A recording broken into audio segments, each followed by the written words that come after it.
Santos Dumont English Assessment Phase 2.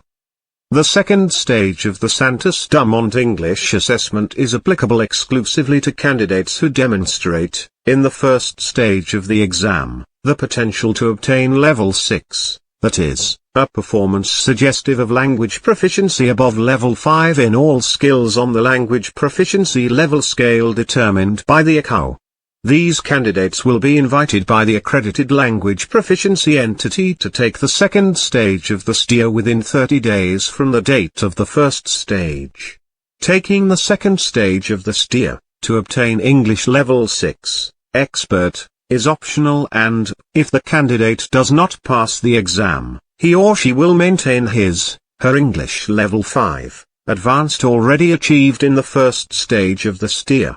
The second stage of the Santos Dumont English Assessment is divided into 5 parts and lasts approximately 45 minutes, including face-to-face communications and voice-only situations, telephone/radio telephone, in various contexts related to pilot work activities. In parts 1 to 4, the candidate is expected to provide more elaborate answers, being informative and developing her arguments and opinions without, however, deviating from the focus of the questions. In Part 5, the candidate is expected to communicate in the same way he or she would in a real radio telephony situation. Although the objective of the exam is not to assess phraseology, the candidate should try to use phraseology in situations where it is necessary to communicate with air traffic control. Throughout the exam, the candidate will be able to take notes while listening to the recordings.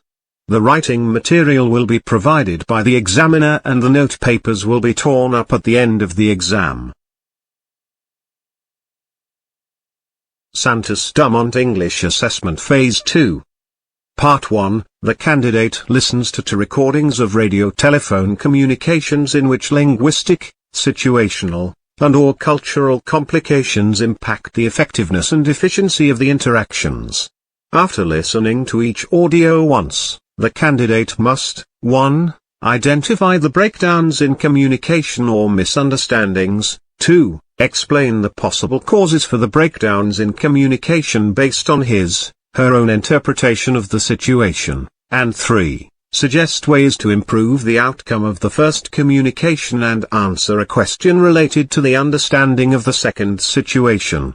Part 2, the candidate is presented with a set of images representing a sequence of events that occurred during an abnormal or emergency situation.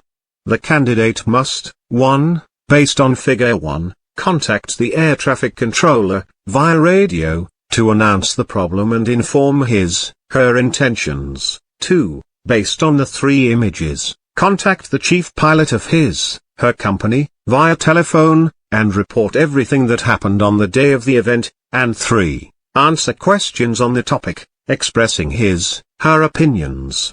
Part 3, the candidate listens to 2 recordings in which participants discuss an aviation topic from different perspectives, views, including more informal language with subtleties of meaning.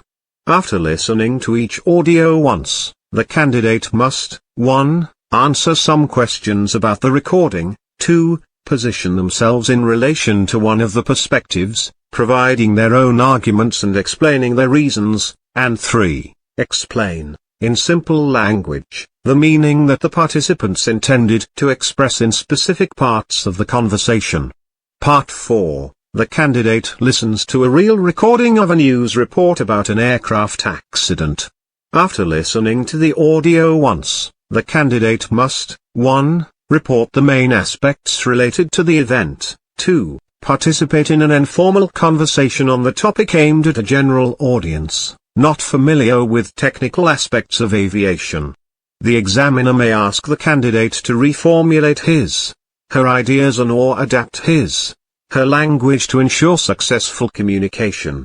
Part 5, the candidate listens to a recording of a pilot interacting with an aviation professional in a non-routine situation.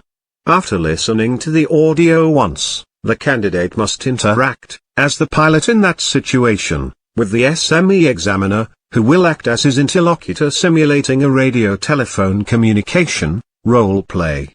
In the 2 stages of the SDEA, the skills assessed are pronunciation, grammatical structure, vocabulary, fluency, comprehension and interactions.